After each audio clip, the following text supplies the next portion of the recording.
Hi hello welcome to our channel royal twins Akula. అందరూ ఎలా ఉన్నారండి? బాగున్నారా? మేము బాగున్నాం, మీరు బాగుండాలని కోరుకుంటున్నాను.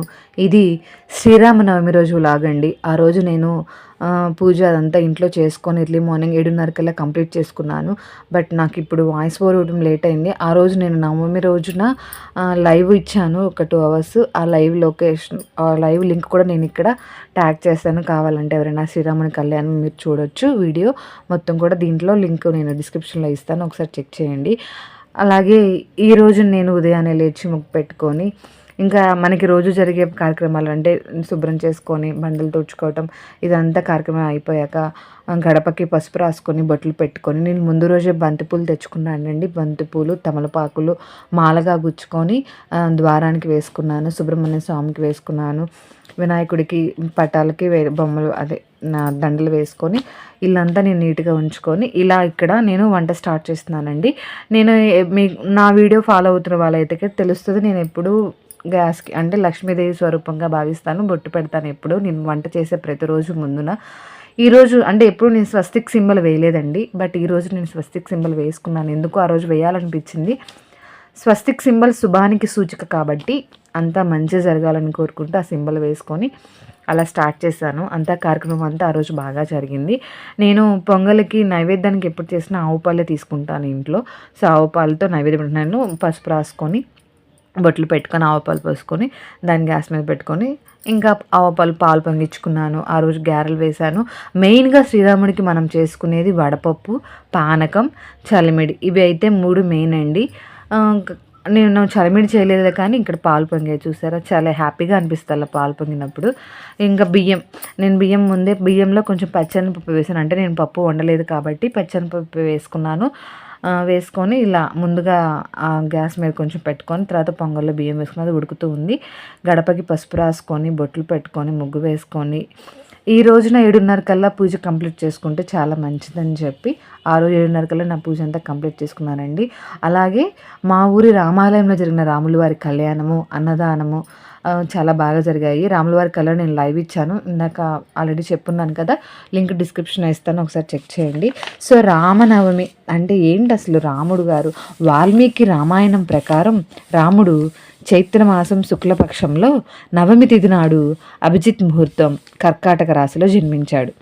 చైత్ర నవరాత్రులో నవమి చివరి రోజు.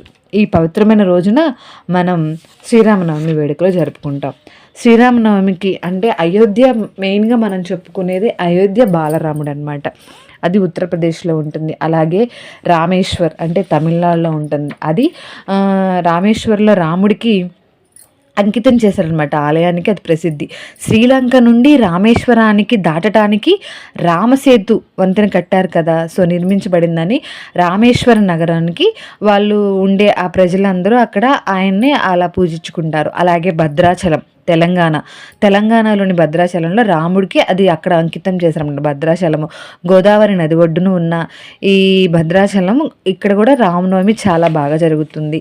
అలాగే సీతామర్హి బిహార్, సీతామర్హిని అంటే సీతాదేవి జన్మస్థలం అనమాట. అందుకని అక్కడ కూడా రామనవమి చాలా బాగా చేసుకుంటారు. అది కూడా హిందూ మతంలో అంటే యాత్రికులందరికీ అది ఒక ముఖ్యమైన టూరిస్ట్ ప్లేస్ లాగా ఉంటుందన్నమాట. దాన్ని జానకి మందిర్ అనే ఆలయం కూడా పిలుస్తారనమాట. అలాగే ఒంటిమిత్ర ఆంధ్రప్రదేశ్, ఇది తమిళనాడులోనే ఒక చిన్న గమ్యస్థానం అనమాట. ఇది కూడా ప్రసిద్ధ పర్యాటక ప్లేస్ అనమాట. కోదండరాముడి ఆలయం అనమాట. ఇది కూడా ఇక్కడ రామనవమి చాలా బాగా చేసుకుంటారు. సో రామనవమి ఇప్పుడు కొంతమంది అక్కడ ఉపవాసం ఉండే వాళ్ళైతే కనుక అర్ధరాత్రి అంటే రామనవమి అర్ధరాత్రి నుండి మళ్ళీ అర్ధరాత్రి వరకు లేదా అర్ధరాత్రి నుండి మధ్యాహ్నం వరకు ఇలా ఉపవాసం ఉంటారనమాట. నేను పూజ అంతా కంప్లీట్ అయిపోయింది కదా, ఇలా పూజ చేసుకున్నాక గడపకి పూలు కట్టుకున్నాను. తమలపాకులు కట్టానండి. మామిడాకులు నాకు దొరకలేదు, అందువల్ల బంతి పూలలోనే నేను తమలపాకులు కట్టి ద్వారానికి వేసుకున్నాను. అది ఆల్రెడీ మీరు చూసేశారు. ఇక్కడ రాముడి పటాన్ని నేను ఆ రోజే తెచ్చుకున్నాను, కొత్తది. రాముడిది పట్టాభిషేకం పుట్టు అనమాట. ఇది తీసుకొచ్చుకొని పూలు కట్టుకున్నాను. సో పూలు ఇలా పెట్టుకొని బొట్లు పెట్టుకొని నీట్గా అలంకరించుకొని దేవుడికి నైవేద్యాలు చేసిపోయాను కదా, వడపప్పు, బెల్లం, పానకం, పొంగలి, గ్యారెలు చేశానండి నేను ఆ రోజు నైవేద్యంగా. సో ఇక్కడ ప్రమిదలు నేను మట్టి ప్రమిదలే వెలిగిస్తానండి దేవుడి ముందు. మీరు ఎందుకు అక్క మట్టి అని అనుకోవద్దు. దేవుడికి మనం మట్టి ప్రమిదల్లో వెలిగిస్తే చాలా మంచిది. లేకపోతే వెండి ప్రమిదల్లో వెలిగించుకుంటారు. అది ఇత్తడివి ఉంటాయి కదా, వాటిల్లో కూడా వెలిగించుకుంటారు. బట్ నేనైతే ఎక్కువ మ్యాక్సిమం మట్టి ప్రమిదల్లోనే దీపాలు వెలిగిస్తాను. ఇంకా 2 వత్తులు కలిపి ఒక ఒత్తులాగా పెట్టుకొని ఇలా 3 వత్తులతో వేసుకొని దీపారాధన చేసుకున్నాను. అలాగే నాకు ఇంట్లో నేను చేసుకునే రోజు నిత్య దీపారాధన అది నేను ఎర్లీ మార్నింగే చేసేసుకున్నానండి. తులసమ్మ దగ్గర ఇంట్లో ఉన్న నిత్య దీపారాధన ముందే చేసేసుకున్నాను. అక్కడ నైవేద్యం మామూలుగా కాయలు అవి పెట్టుకొని దండం పెట్టుకున్నాను. ఇక్కడ నైవేద్యం స్వామివారికి చేసి నైవేద్యాలు పెట్టుకొని దండం పెట్టుకున్నాను. కాయలు పెట్టుకొని దండం పెట్టుకొని పూజ స్టార్ట్ చేసుకున్నాను. ఈ పూజ స్టార్ట్ చేసుకున్న కంకణాలు కట్టుకోవాలి కదా, పిల్లలకి తమలపాకులు పెట్టి కంకణాలు కట్టాను. యాక్చువల్గా నేను కంకణం కట్టడం ముందే మర్చిపోయాను. తర్వాత నాకు ఏదో మర్చిపోయాను అనుకుంటున్నప్పుడు గుర్తొచ్చింది కనకనాలు కట్టాలి కదా స్వామికి అని. అంటే నాకు కొంచెం డౌట్ ఉండేది కంకణం ఇప్పుడే కడతారా అని.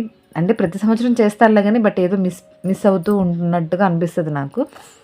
ఇంకెలా పూజ స్టార్ట్ ముందు దీపారాధన చేసుకొని దండం పెట్టుకున్నాక కంకణాలు కట్టుకొని కంకణ పూజ చేసుకొని స్వామివారికి పసుపు కుంకుమ గంధము అక్షింతలతో ఇలా వేసుకొని ఆవు పాలు కొంచెం విడిగా పెట్టుకున్నానండి. ఆవు పాలతో అభిషేకం లాగా చేద్దామని. అంటే అభిషేకం ఉంటే విగ్రహం ఉంటే అభిషేకం చేసుకోవచ్చు. విగ్రహం లేకపోతే కనుక మనం అంటే జస్ట్ ఒక 2-3 డ్రాప్స్ అలా పట్టం మీద అలా చల్లుకుంటే అభిషేకం కిందకి వస్తుంది. అంటే మమ అని అంటారు కదా, అలా అనమాట. అలా ఆవు పాలతో కూడా నేను స్వామివారికి 2-3 టైమ్స్ అలా అన్న తర్వాత కంకణాలు కట్టుకుంటున్నాను ఇక్కడ. సో పిల్లలకి మా హస్బెండ్కి నాకు స్వాములు అంటే సీతమ్మ వారికి రాముల వారికి కలిపి 6 కంకణాలు రెడీ చేసుకున్నాను.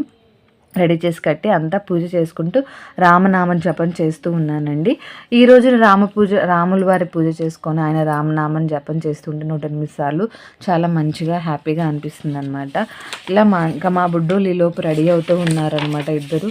ఎందుకంటే నేను టెంపుల్కి వెళ్ళాలి, అది కాక నాకు 7:30 లోపు పూజ కంప్లీట్ అవ్వాలని చెప్పి కొంచెం ఫాస్ట్గానే చేసుకున్నాను పూజ. అది ఇలా జరుగుతుంది. చూసారా కంకణాలు కడుతున్నాను. కంకణాలు నేను 5 పోగులు అంటే 5 పోగులు ఉంటారు కదా, దారాన్ని 5 పోగులు పోసుకొని పసుపు రాసుకొని తమలపాకు పువ్వులు చామంతి పువ్వులు కొంచెం పెద్ద అనిపించాయి నాకు పిల్లలకి తర్వాత చేతికి కడుతున్నప్పుడు. చిన్నది అయితే ఒక తమలపాకు అయితే సరిపోయేదేమో, బట్ నేను 2 కలిపి కట్టాను బాగుంటుంది అన్నట్టుగా. తమలపాకే మ్యాక్సిమం కట్టాలి. అయితే రావి ఆకు ఉంటుంది కదా, రావి ఆకు కట్టుకుంటారు. అలాగే తమలపాకు మీద నేను శ్రీరామ అనే పేరుని నేను గంధంతో రాసుకొని తమలపాకును కూడా పూజలో పెట్టుకున్నానండి. ఒక 3 రాసాను తమలపాకు మీద పూల. ఇక్కడ ఆవు పాలతో అభిషేకం చేసుకుంటున్నాను. ఆ రోజున చాలా ప్రశాంతంగా జరిగింది పూజ అంతా. రాముల వారి కళ్యాణం కూడా అసలు చాలా బాగా చేశారు. సాంబయ్య గారు నందిగం నుంచి వచ్చారు, పూజారి గారు ఇక్కడే ఉండేవాళ్ళు, బట్ ఇప్పుడు వెళ్ళి నందిగంలో ఉంటున్నారు. సాంబయ్య గారు చాలా బాగా చేశారు పూజని. ఆ పూజ అంతా కంప్లీట్ అయ్యింది. నేను ఇంక ఇలా నైవేద్యాలు చేశానని చెప్పా కదా, ఫైనల్గా పూజ అక్షింతలు వేసుకొని కంకణ పూజ కూడా చేసుకుంటున్నాను. అంటే కంకణానికి పసుపు కుంకుమ అక్షింతలు వేసుకొని పూజ చేసుకుంటున్నాను రామనామ జపం చేస్తూ, అలాగే పూలు చల్లుకుంటూ. ఇలా ఇంకా నా పూజ కంప్లీట్ అయింది. ఇంకా మా హస్బెండ్ వచ్చి ఇక్కడ నైవేద్యాన్ని దేవుడికి సమర్పిస్తున్నాను అనమాట. ఇక ఫైనల్గా కొబ్బరికాయ కొట్టడం. ఈలోపు శ్రీరామ అని చెప్పా కదా ఇందాక, గంధంతో ఇలా శ్రీరామ అని చెప్పి రాసుకుంటున్నాను. రామనామం నిజంగా అండి ఎంత ఆ రామ హరే రామ హరే కృష్ణ కృష్ణ కృష్ణ హరే హరే, హరే రామ రామ రామ హరే హరే, ఆ నామాన్ని జపిస్తే అన్ని పాపాలు పోతాయండి. చాలా బాగా ప్రశాంతంగా ఉంటుంది ఆ రోజంతా. సో మనం నామాన్ని అంటే ఆ రామనవమి ఆ పూజ అంతా కంప్లీట్ చేసుకున్నాక ఆ పువ్వులు అక్షంతలు ఆ మాల అవన్నీ మనం దేవుడికి సమర్పించాక కొంచెం అంటే అక్షంతలు స్వామివారికి తలంబ్రాలు పోస్తారు కదా, అక్షంతలు కూడా మనం పూజ అంతా అయిపోయాక తల మీద వేసుకుంటే చాలా మంచిది. నేను రాముల వారి కళ్యాణం జరిగాక అక్కడ నేను అక్షంతలు కూడా తీసుకొని వచ్చాను. అంటే అదే తలంబ్రాలు పోసుకున్నవి అక్షింతల్లాగా కొన్ని ఇచ్చారనమాట పంతులు గారు. అవి కూడా తీసుకొని వచ్చి ఇంట్లో మనం బియ్యంలో వేసుకుంటారు కొంతమంది బీరువాలో వేసుకుంటారు, మంచిగా జరుగుతుంది. కొంతమంది అక్కడక్కడ అంటే మెయిన్ ప్లేస్ డబ్బులు పెట్టే ప్లేసెస్లో వేసుకుంటారు. అట్లా మనం ఇష్టం అనమాట, అది ఎక్కడైనా వేసుకోవచ్చు. బట్ నీట్గా కింద పడకుండా తొక్కకుండా ఉండే చోట ఉంచుకోవాలన్నమాట. ఇంక ఈలోపు మా పక్కన ఇత్తమ్మ కూడా వచ్చింది, కంకణం కట్టమ్మా అంటే దానికి కంకణం కడుతున్నాను అక్కడ.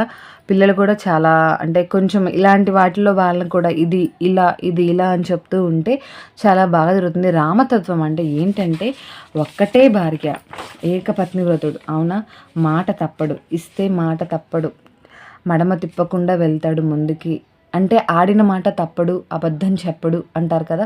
అలాంటివన్నీ మనము ఇలా రాములు ఇలా చేశారు, ఇలా రాములు వారు ఇలా ఉన్నారు, నాన్న మాట కోసం ఇలా అడవులకి వెళ్ళారు. అంటే తమ్ముడు లక్ష్మణుడు గురించి, లక్ష్మణుడు అన్నయ్య కోసం తమ్ముడు వెళ్ళటం, అట్లా అంటే ఒకరి కోసం ఒకళ్ళు ఉండాలి, కలిసి ఉండాలి అనే భావన పిల్లలకి మనం ఇప్పటి నుంచి నేర్పిస్తుంటే చాలా బాగుంటుందండి.